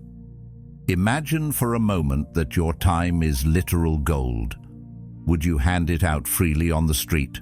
Would you let anyone walk into your home and scoop handfuls of coins from your safe? Of course not. But when you allow people to waste your hours, that's exactly what you're doing. In practical terms, guarding your time means learning to say no, clearly, firmly, and without guilt. Most people struggle with this because they fear disappointing others. But here's the paradox. Every time you say yes to something that doesn't matter, you are saying no to something that does. You say no to your growth. You say no to your peace. You say no to your potential. If you repeatedly give your time away carelessly, mediocrity becomes your habit. But if you guard it carefully, excellence becomes your nature. There's also a psychological layer here. When you allow anyone to take your time, you teach them that your presence is cheap. But when you protect it, when you make people earn access, your presence becomes valuable. People respect what is rare. They respect what costs them effort to reach. That respect over time turns into authority. Look at leaders, thinkers, and creators who built legacies. They all had one thing in common: an almost ruthless protection of their hours. They filtered meetings, avoided idle chatter, and carved out solitude for deep work. Let's bring this into everyday life. How many times have you agreed to a meeting that could have been an email? How many times have you answered a phone call that drained you instead of helping you? How many times have you let notifications scatter your focus until the day slipped away? These little leaks don't seem like much, but over years, they amount to a lifetime wasted. A powerful person doesn't let these leaks continue. They seal them, one by one, until their schedule is theirs again. Track how you spend your hours. Notice where they go. You may be shocked at how little is spent on what actually matters. Then begin filtering. Not every invitation deserves a yes. Not every message deserves an instant reply. Not every problem deserves your energy. Set boundaries. People will push back at first. They're used to easy access. But once they realize your time is no longer free, they'll adapt. Seneca warned, "If you do not set limits on your time, others will." And he was right. People will always try to use your time for their benefit. It's not always malicious. Sometimes they simply don't realize the cost. That's why it's your responsibility to set the limits, to decide who enters your fortress and when, to decide which battles are worth fighting and which distractions deserve silence. This isn't about arrogance. It's about clarity. There's another layer of power here. When your time is protected, your presence becomes sharper. If you only attend meetings that matter, your words carry more weight. If you only answer calls that are purposeful, your energy is stronger. If you only give hours to projects aligned with your mission, your results compound. The less you spread yourself thin, the more powerful each move becomes. This is the essence of leverage, doing less but with greater impact. Guarding your time also reshapes how others see you. The person who is always available is taken for granted. The person who is selective becomes respected. When people know they cannot waste your hours, they approach you differently. They prepare before speaking. They value your presence. They hesitate before asking for your time, and that hesitation itself is respect. Marcus Aurelius urged himself daily to rise above distractions, to keep his focus steady. Protecting your time is how you live that wisdom in action. So how do you start building this fortress? Begin small. Delay responses. Turn off unnecessary notifications. Schedule blocks of uninterrupted focus and treat them as sacred. Say no more often, not with excuses, but with clarity. That doesn't fit my priorities right now. Over time, these practices create walls around your time, walls that keep out what is trivial and make space for what is essential. At the heart of Stoicism is the principle of control. Focus on what you can control and release the rest. You cannot control the passage of time, but you can control how you spend it. And in that choice lies your freedom. Guard your time like a fortress, because it is your most valuable possession. If you let anyone stroll in, you surrender your kingdom. But if you protect it, if you treat each hour like gold, you build a life that others can only admire from outside the walls. Habit 13. Turn emotions into weapons. Most people believe power comes from suppressing emotion, from pretending not to feel. They think strength is about being cold, unshaken, untouched by anything life throws at them. But the truth is far more complex. Powerful people don't escape emotion, they embrace it. They feel the sting of anger, the heaviness of guilt, the ache of disappointment, the heat of shame. They feel it all, often more deeply than others. But the difference is simple. They don't let those emotions control them. They turn them into tools, into fuel, into weapons sharper than any sword. Anger is the easiest example. For most people, anger leads to outbursts, shouting, snapping, reacting without thought. But anger, when held and shaped, becomes focus. It's the fire that pushes you to work harder, to prove doubters wrong, to stay disciplined when comfort tempts you. Carl Jung offered deep insight into this process. He said, "Everything that irritates us about others can lead us to an understanding of ourselves. What angers you reveals your values, your insecurities, even your hidden wounds. The weak deny this, exploding or avoiding. The strong examine it.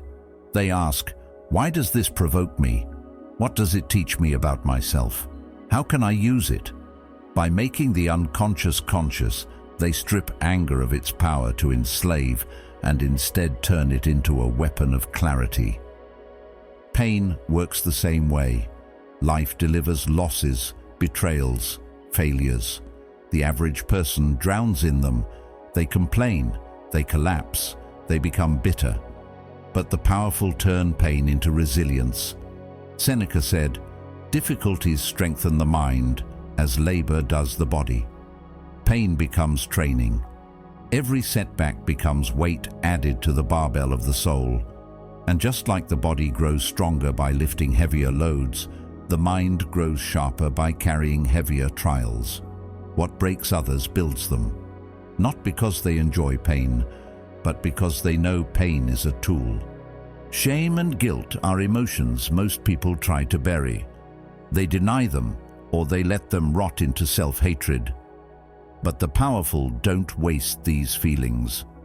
They use them as reminders of where they went wrong, as lessons carved deep into memory. Shame can become that beginning if you let it guide you instead of consume you. Guilt becomes accountability. These emotions sting for a reason. They push you toward correction.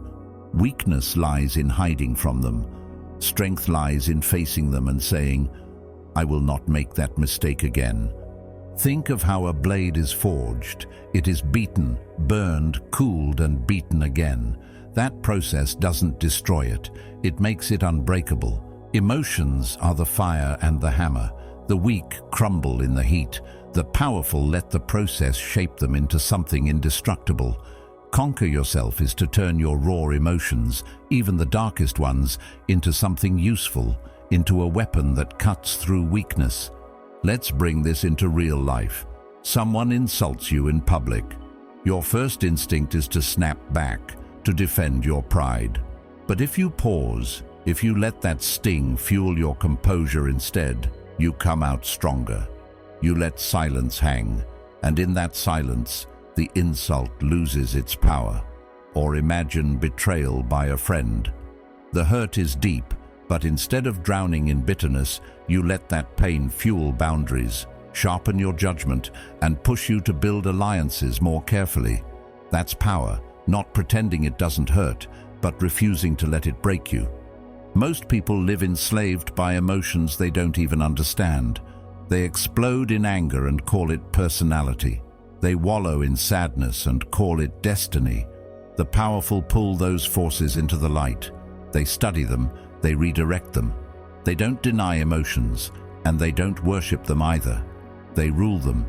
Even joy, often seen as harmless, can become a weapon when directed. Joy fuels loyalty, motivates others, and lifts groups higher. Public displays of measured joy, like celebrating a team's win, amplify respect. But uncontrolled joy, boasting, bragging, flaunting, weakens you. The Stoics taught moderation in everything. So how do you practice this? Start by noticing your reactions. The next time anger flares, don't suppress it and don't explode.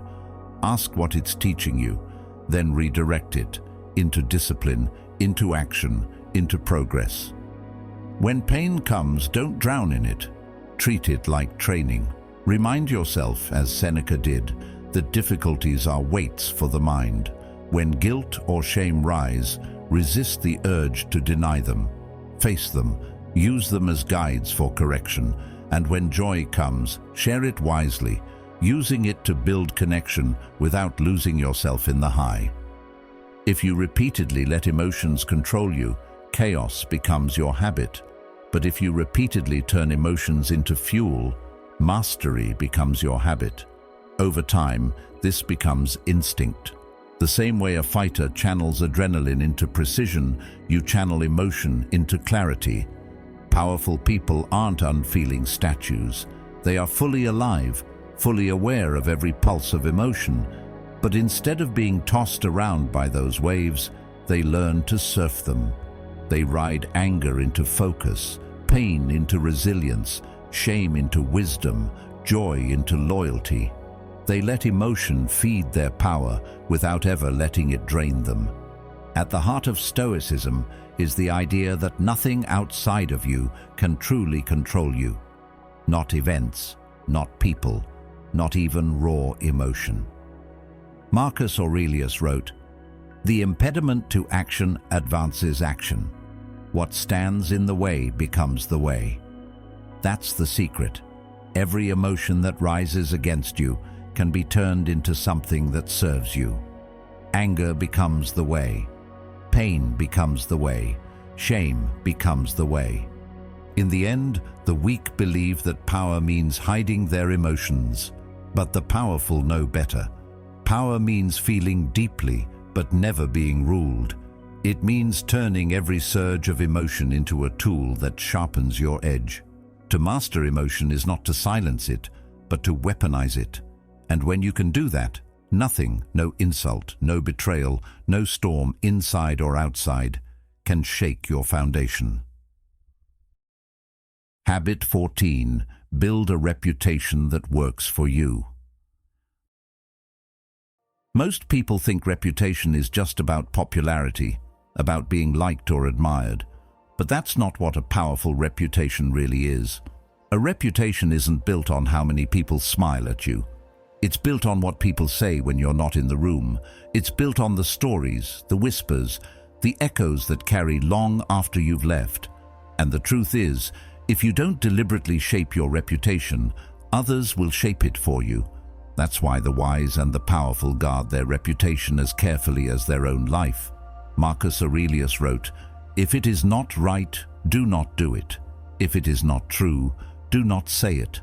Your reputation begins with this: aligning your actions and your words with what you want to be remembered for. Because once you do, the echo works in your favor. The power of a strong reputation is that it enforces itself. You don't have to argue every small point or defend every minor boundary.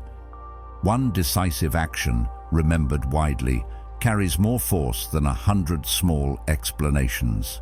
Seneca once said, "A sword never kills anybody. It is a tool in the killer's hand."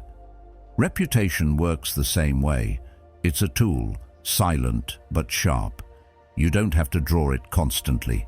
People remember what happened the last time someone tested you, and that memory shapes their behavior before they ever try again. Think about history. Leaders who understood reputation didn't waste time correcting every insult or defending every rumor. They took one clear stand, delivered one decisive action, and let it echo. The echo did the work. The same applies to you.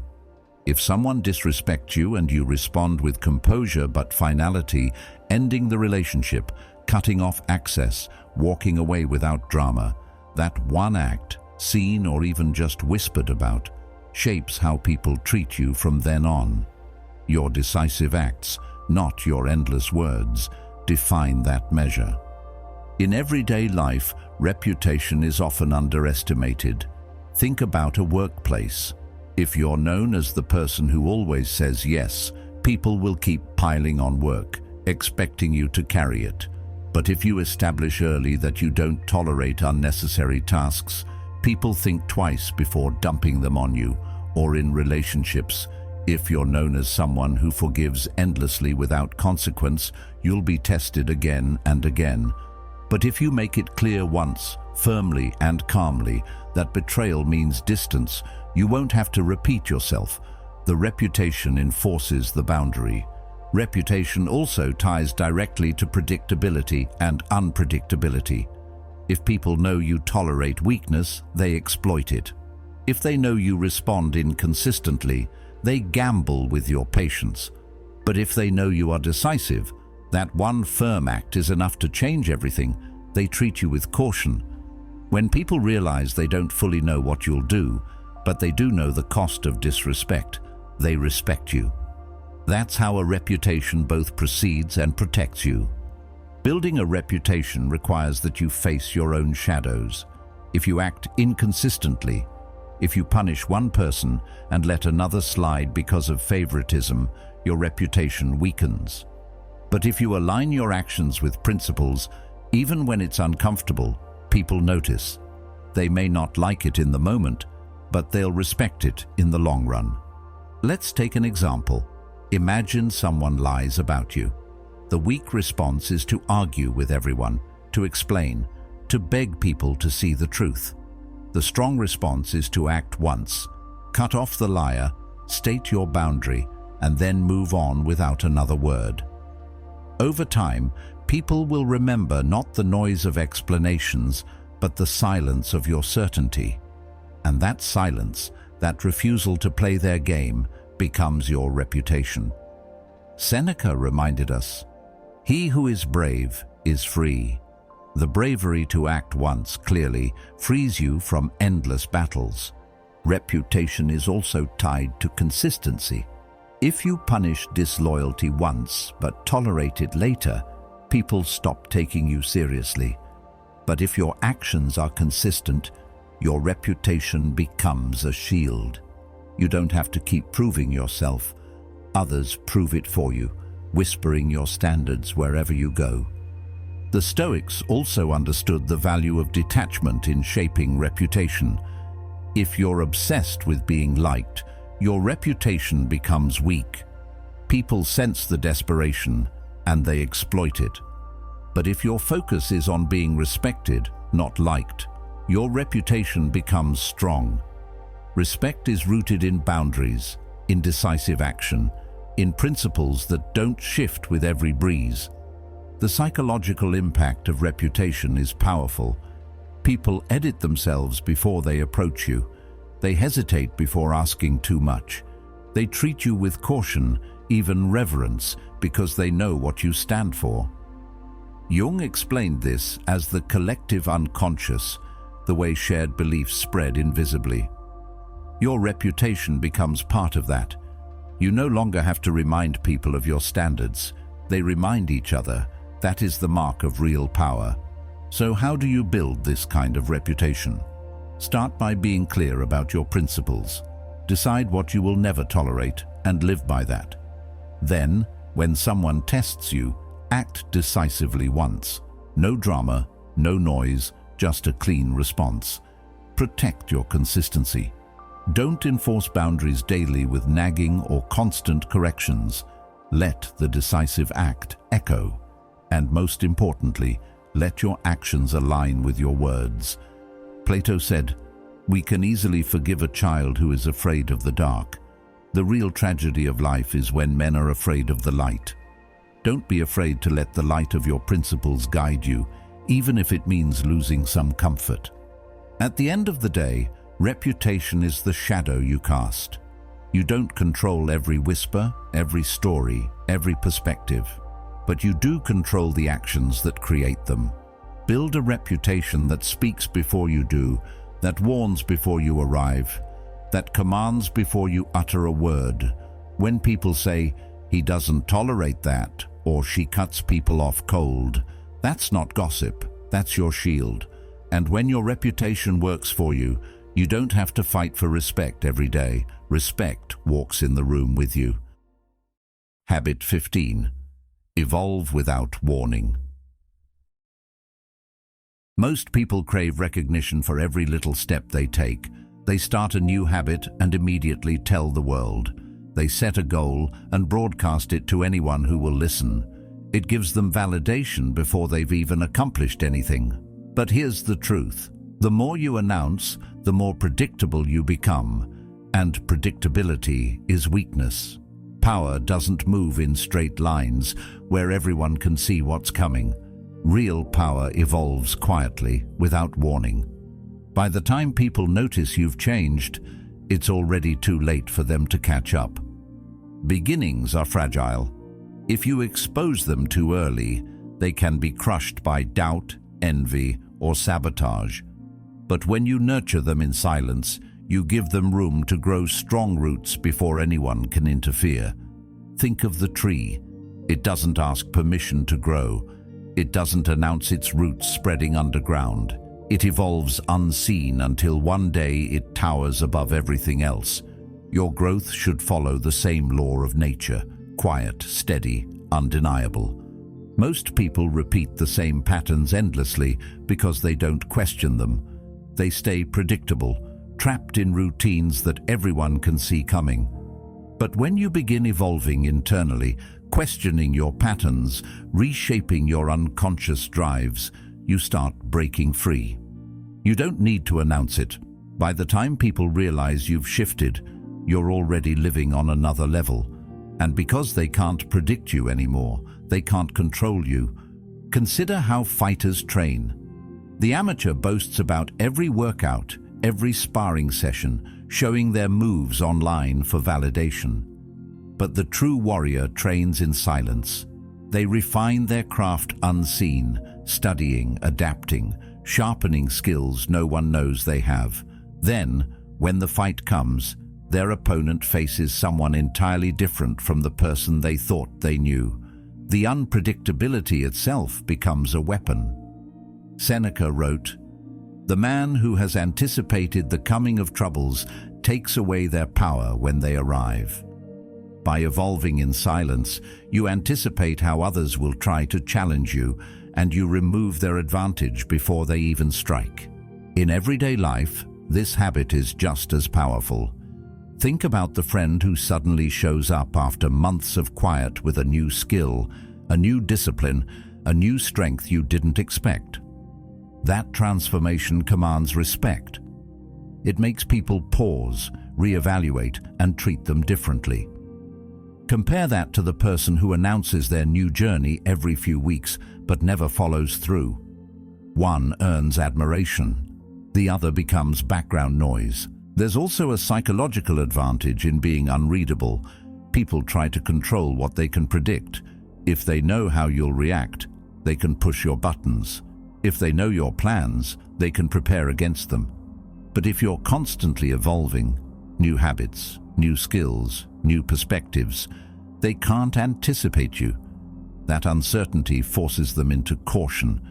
When others realize they don't truly know you, even if they think they do, they hesitate. That hesitation is power. Accepting yourself doesn't mean staying static. It means facing your shadows and continuing to grow despite them. When you evolve without warning, you refuse to be locked into an image of who you used to be. You shed your skin quietly, leaving others grasping at ghosts while you've already become someone new. That transformation, done silently, keeps you untouchable. Think about how this looks in practice. Instead of announcing that you're getting healthier, you quietly build the routine. You train, you eat differently, you sharpen discipline. Months later, people notice, not because you told them, but because the results walk into the room with you. Instead of declaring that you're changing careers, you study, prepare, and move silently until the switch is already made. Then, while others are still processing your old self, you've already mastered a new role. Each time you evolve without warning, you gain ground before anyone else can adjust. Marcus Aurelius reminded himself, "Be like the rock against which the surf crashes. It stands firm and tames the fury of the water around it." To evolve without warning is to be that rock, steady in silence, unmoved by the crashing noise of others. The world can speculate, criticize, or assume, but it doesn't matter. Your growth doesn't ask for their approval. It reveals itself only when it's undeniable. This habit also protects you from envy. When you announce every move, you invite jealousy and resistance. People may not want you to succeed, and they may try to sabotage you before you've gained strength. But when you move quietly, envy has no target. By the time they notice your success, it's too late. The work is done, the results are real, and the shift is permanent. Announcing every step wastes energy you could have used to actually grow. Silence saves that energy. It funnels it into transformation instead of performance. The powerful don't spend time convincing others they're changing. They change, and the results are louder than any declaration could ever be. So, how do you start evolving without warning? Begin with restraint. Resist the urge to tell people your next step. Instead, take the step, then take another. Let the silence build momentum. Focus on becoming unpredictable. Learn new skills that no one expects from you. Break old habits without telling anyone. Surprise even yourself with how far you can move in silence. And when the results show, let them arrive like a storm no one saw coming. In the end, this habit is about freedom. Freedom from the opinions of others. Freedom from the chains of predictability. Freedom from the need to be seen before you've truly grown. Power doesn't ask to be noticed. It moves quietly, and then it arrives all at once. That's the deadliest habit of all, evolving without warning. By the time they realize what you've become, you're already far beyond their reach. Power is never loud. It's quiet, disciplined, and undeniable. The habits you choose today will either chain you to weakness or carry you toward untouchable strength. Remember, your presence speaks before you do, and every decision shapes the legend you leave behind. If this message resonated with you, I invite you to watch one of the suggested videos on the screen. It may be the very reminder you need today. And thank you for being a part of Stoic Journal, where together we walk the path of clarity, discipline, and self-mastery.